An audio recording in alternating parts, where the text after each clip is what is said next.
Barcelone vient de confirmer cette grande tragédie concernant cet important joueur et vous verrez tout en détail maintenant dans cette vidéo, mais avant tout je vous invite à vous abonner à notre chaîne, c'est gratuit et vous recevrez les principales actualités du meilleur club du monde. Maintenant que vous êtes inscrits, passons aux actualités. Nous avons vu aujourd'hui dans une vidéo sur la chaîne que le défenseur de Barcelone, Íñigo Martínez, a été impliqué dans une polémique après avoir affronté un supporter en pleine rue ce matin, et selon la vidéo, Martínez l'aurait confronté parce qu'il recevait plusieurs insultes et offenses de la part de ce même fan. Maintenant, une autre nouvelle concernant Íñigo Martínez vient de sortir et divise de nombreuses opinions, et elle concerne l'avenir du joueur à Barcelone.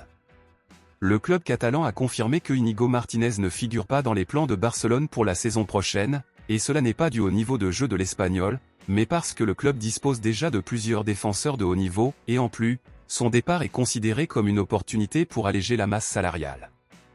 Barcelone a confirmé qu'il l'aiderait à trouver une nouvelle équipe, et le plus grand club intéressé par Íñigo Martínez en ce moment est l'Atlético Madrid. À votre avis, pensez-vous que Barcelone devrait vendre ou rester avec Íñigo Martínez? Laissez votre avis ici dans les commentaires. Passons maintenant à l'actualité principale, bombe exclusive de dernière minute.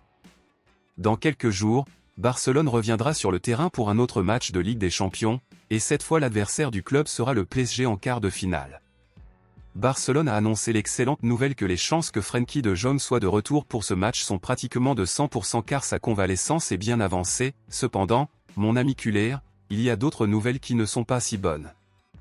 On s'attendait à ce que Frenkie de Jong et Pedri soient prêts à revenir jouer avant le match contre le PSG, et bien qu'il ait été confirmé que de Jong reviendrait, il n'en sera probablement pas de même avec Pedri. Même si Pedri a assisté à l'entraînement la semaine dernière, les médecins ont confirmé que son retour à l'action pour le match contre le PSG est encore incertain et que nous ne le saurons vraiment que dans quelques jours.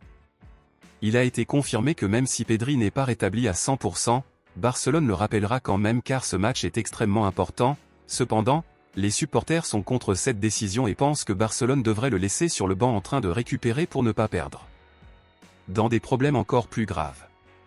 À votre avis, si Pedri n'est pas encore rétabli à 100% après le match contre le PSG, pensez-vous que Barcelone devrait prendre le risque et le faire jouer, ou vaut-il mieux qu'il reste sur le banc? Dites-le moi ici et je lirai votre commentaire, je vous verrai dans la prochaine vidéo.